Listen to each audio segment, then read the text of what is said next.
Hello friends.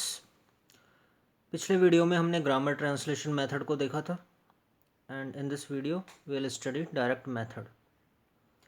सबसे पहले मैं आपको ये बता दूं कि ग्रामर ट्रांसलेशन मेथड में जहां मदर टंग पे फोकस होता था, इस वाले मेथड में जस्ट अपोजिट है। आप इसको कह सकते हैं कि यह ग्रामर ट्रांसलेशन मेथड का जस्ट अपोजिट है, उसी का रिफॉर्म्ड मेथड है। इसलिए इसको रिफॉर्म्ड मेथड भी कहते हैं और नेचुरल मेथड भी कहते हैं। यानी कि जो सब कुछ जो ग्रामर ट्रांसलेशन मेथड में था ये उसका अपोजिट है। जो उसकी मेरिट्स थी इसकी डीमेरिट्स हैं, और जो उसकी डीमेरिट्स थी वो इसकी कुछ मेरिट्स हैं। कुछ चीज़ें सेम हैं दोनों में। तो आइए शुरू करते हैं। सबसे पहले तो इसको नेचुरल मेथड या रिफॉर्म्ड मेथड भी कहते हैं। क्योंकि नेचुरल इसलिए क्योंकि ये नेचुरल तरीके से इंग्लिश सिखाता है, इंग्लिश को इंग्लिश के द्वारा ही सिखाता है। रिफॉर्म्ड मेथड यानी कि ये सुधार किया गया है, इसमें ग्रामर ट्रांसलेशन मेथड के बाद इसमें सुधार किया गया था। सबसे पहला पॉइंट यही है, अगेंस्ट ट्रांसलेशन मेथड। जो हमारा मेथड था ट्रांसलेशन का, ये उसके अगेंस्ट है, उसके खिलाफ है। Stress on each branch of learning, यह हर ब्रांच पे स्ट्रेस डालता है। ब्रांच कौन कौन सी? Reading, writing, speaking and listening. इन चारों पे ये स्ट्रेस डालता है। जबकि ग्रामर ट्रांसलेशन मेथड सिर्फ रीडिंग पे स्ट्रेस डालता था, लिसनिंग स्पीकिंग का उसमें कोई काम ही नहीं था। अगला है originated in France, principles from Germany. इस मेथड की खास बात यह है कि इसकी उत्पत्ति फ्रांस में हुई थी और इसके जो प्रिंसिपल्स हैं, सिद्धांत हैं, वो जर्मनी से आए थे। Not a method, conjunctive principle. कुछ विद्वान इसको मेथड नहीं मानते, वो उसको कंजंक्टिव प्रिंसिपल यानी एक सिद्धांत मानते हैं जो किसी और मेथड के साथ यूज़ में लिया जा सकता है। क्यों? क्योंकि उनका मानना है कि सिर्फ इस मेथड से आप इंग्लिश नहीं सिखा सकते, वो बच्चों के लिए काफ़ी टफ हो जाएगा। और वो मानते हैं कि आप किसी और मेथड के साथ इसको यूज़ कर सकते हैं, जैसे कि ग्रामर ट्रांसलेशन मेथड के साथ साथ इस मेथड को भी यूज़ कर सकते हैं। अगला है direct bond, experience and expression. यह मेथड एक्सपीरियंस और एक्सप्रेशन के बीच डायरेक्ट बॉन्ड बनाता है, जबकि ग्रामर ट्रांसलेशन मेथड ऐसा नहीं करता है। इसमें हम जो हमारा एक्सपीरियंस है, जो हम सोचते हैं, वो भी इंग्लिश में होगा और जो हम एक्सप्रेस करेंगे वो भी इंग्लिश में ही होगा। English through English real command, यानी कि यह इंग्लिश को इंग्लिश के थ्रू ही सिखाता है और लैंग्वेज पर रियल कमांड करना इसका मेन ऑब्जेक्टिव है। Stresses on listening and speaking and oral work. यह जो मैंने अभी बताया हर ब्रांच पे फोकस करता है, लिसनिंग, स्पीकिंग और ओरल वर्क पे। यूनिट ऑफ स्पीच सेंटेंस है। जैसे ग्रामर ट्रांसलेशन मेथड में यूनिट ऑफ स्पीच वर्ड थी, वहाँ हम वर्ड से शुरू करके सेंटेंस पे जाते थे। यहाँ डायरेक्ट सेंटेंस ही सिखाए जाते हैं। ग्रामर का काम तो यहाँ भी आएगा, ग्रामर वहाँ भी काम आ रही थी, यहाँ भी आएगी, लेकिन यहाँ हम डायरेक्ट सेंटेंस बनाना सीखेंगे इंग्लिश में ही। ऑडियो विजुअल मटेरियल, इस मेथड में ऑडियो विजुअल मटेरियल का काफ़ी यूज़ किया जाता है। ऑडियो विजुअल मटेरियल आप समझते हैं, ऑडियो के साथ साथ उसमें चित्र दिखाए जाते हैं किसी भी चीज़ को समझने के लिए। ग्रामर इंडक्टिवली, इस मेथड में ग्रामर इंडक्टिवली पढ़ाई जाती है, जबकि जीटी मेथड था ग्रामर ट्रांसलेशन, उसमें डिडक्टिवली पढ़ाई जाती थी। इसमें इंडक्टिवली पढ़ाई जाती है ताकि उसका हम यूज़ कर सकें, समझ सकें लैंग्वेज को। Depends on material association, pictures, models, diagram, situation.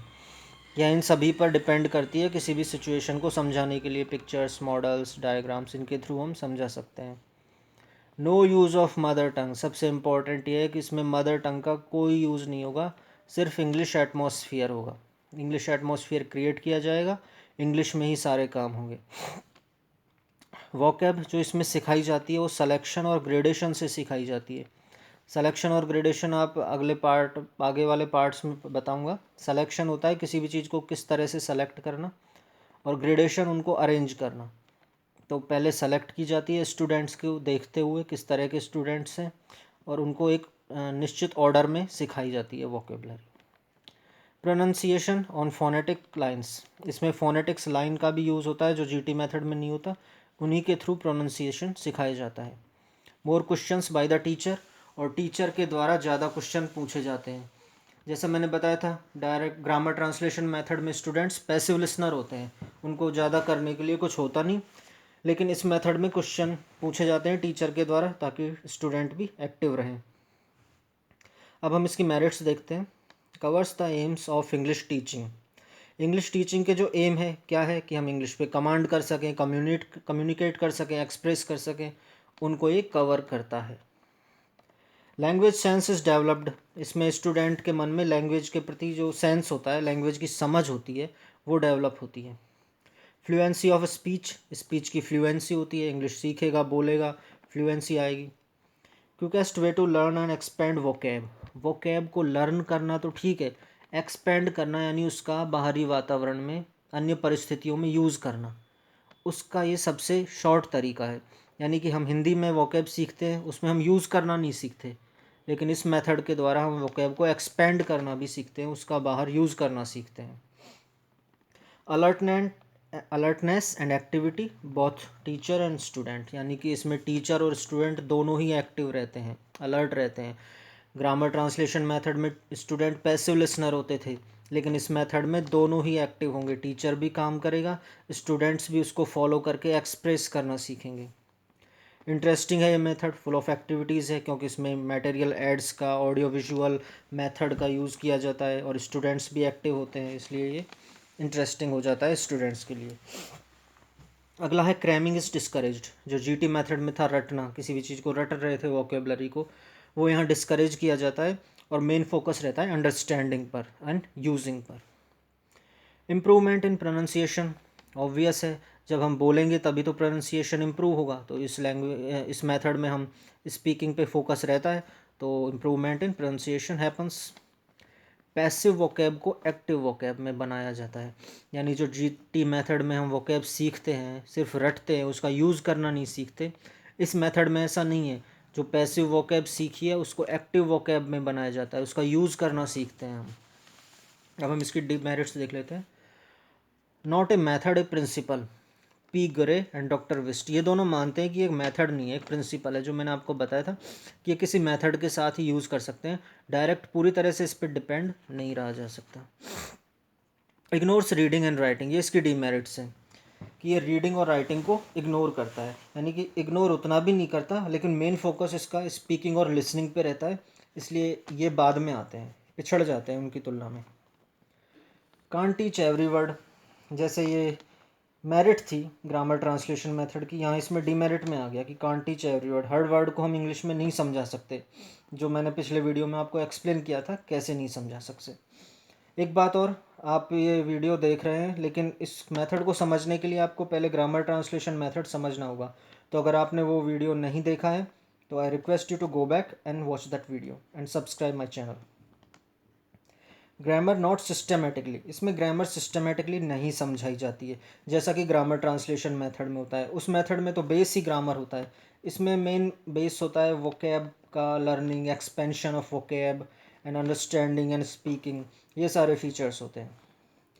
Lengthy and time taking, ये इसकी सबसे बड़ी डिमेरिट मान सकते हैं आप, लेंदी एंड टाइम टेकिंग, क्योंकि इसमें क्या होता है, हर स्टूडेंट पे फोकस करना होता है, एक साथ पूरी क्लास बोल नहीं सकती, आप एक साथ पूरी क्लास को सुन नहीं सकते, एक एक स्टूडेंट पे इंडिविजुअली अटेंशन देना होता है, तो ये लेंदी और टाइम टेकिंग हो जाता है। वर्ड मीनिंग और एक्सपीरियंस, इसमें क्या होता है, वर्ड मीनिंग को कई बार स्टूडेंट अपने एक्सपीरियंस से एसोसिएट नहीं कर पाते, वो नहीं समझ पाते कि इसको मीनिंग को हम कैसे यूज़ करें डेली लाइफ में। Requires aids, schools are not financially sound, इसमें क्या होता है, बहुत ज़्यादा मटेरियल एड्स का यूज़ ज़रूरत होती है उनकी, पर हमारे स्कूल्स, सरकारी स्कूल्स या कुछ प्राइवेट स्कूल्स भी इतने अच्छे नहीं होते कि जो इन सारे एड्स को यूज़ कर सकें। Teachers meaning and students meaning are not equal, कई बार क्या होता है, टीचर कुछ और समझाना चाह रहा होता है और स्टूडेंट्स जो कि इस लैंग्वेज में मास्टर नहीं होते, उनकी उतनी पकड़ नहीं होती, हो सकता है वो कई बार कुछ गलत मीनिंग समझ लें, तो उससे फ़र्क पड़ जाता है। Oral is not for all, यह मेथड सभी के लिए नहीं होता ओरल मेथड, क्योंकि क्लास में क्या है, सभी तरह के स्टूडेंट्स होते हैं, कुछ अच्छी पकड़ वाले होते हैं, but all are not the same, तो ये मेथड कई लोगों के लिए, कई स्टूडेंट्स के लिए नुकसानदायक भी हो जाता है, क्योंकि वो ज़्यादा पिछड़ते जाते हैं, तो नुकसानदायक हो जाता है उनके लिए। एक्सपेंसिव है, जो बताया था अभी, ऑडियो विजुअल एड्स चाहिए होते हैं और जो महंगे होते हैं, इसलिए ये डिमेरिट है इसकी एक। इनकम्पिटेंट टीचर्स, हमारे जो टीचर्स हैं वो भी इतने निपुण नहीं होते, इतने कुशल नहीं होते इन सारे मेथड्स को पढ़ाने में। उनकी भी वही आदत होती है, जैसा वो खुद पढ़ के स्कूल में आए हैं कि वही हिंदी से इंग्लिश पढ़ानी है, ग्रामर को यूज़ करना है, ट्रांसलेशन करवाना है। तो ये भी एक डिमेरिट है इसकी। Not for over crowded classes, जैसा कि ऊपर बताया लेंदी टाइम टेकिंग होता है, तो वही बात यहाँ पर है कि क्लास ज़्यादा बड़ी है, ज़्यादा भीड़ है, उसमें स्टूडेंट्स ज़्यादा हैं, तो हर एक पे ध्यान देना पॉसिबल नहीं होता, तो ये मेथड वहाँ काम में नहीं आता। Doesn't start thinking in English, इस मेथड से क्या होता है, आप इंग्लिश में थिंक करना स्टार्ट नहीं कर सकते, सोचना स्टार्ट नहीं करते। आप हो सकता है बोल लेंगे इंग्लिश में, एक्सप्रेस कर लेंगे, लेकिन सोचेंगे आप पहले मदर टंग में, फिर उसको ट्रांसलेट करेंगे इंग्लिश में, जैसा कि जनरली लोग करते हैं, और इसलिए ये सोचने में हेल्प नहीं करती। और इग्नोर्स ट्रांसलेशन, ये एक क्वालिटी थी ग्रामर ट्रांसलेशन मेथड की, आर्ट ऑफ ट्रांसलेशन की, वो ट्रांसलेशन सिखाती थी, लेकिन इसकी ख़राबी है कि यह ट्रांसलेशन को इग्नोर करती है। कई चीज़ें आपको आती है, सिर्फ इंग्लिश में ही सीखोगे, उनको आप हिंदी में ट्रांसलेट ही नहीं कर पाओगे, तो ये इस मेथड की डीमेरिट्स हैं। तो फ्रेंड्स, ये था डायरेक्ट मेथड। अब हमने दो मेथड्स कर लिए हैं, ग्रामर ट्रांसलेशन मेथड और डायरेक्ट मेथड। दोनों को, इन मेथड्स की खास बात यह है कि ये लगेंगे सारे आपको एक जैसे, पर आप इनको कंपेयर करते हुए पढ़ेंगे तभी ठीक से समझ पाएंगे, और इसलिए मैं दोनों मेथड्स को कंपेयर करके पढ़ाया है आज। आई होप आपको ये वीडियो अच्छा लगा हो और ये दोनों मेथड्स समझ में आ गए हों। अगर आपने पिछला मेथड नहीं देखा है तो प्लीज़ गो बैक, और thank you, subscribe my channel, bye bye.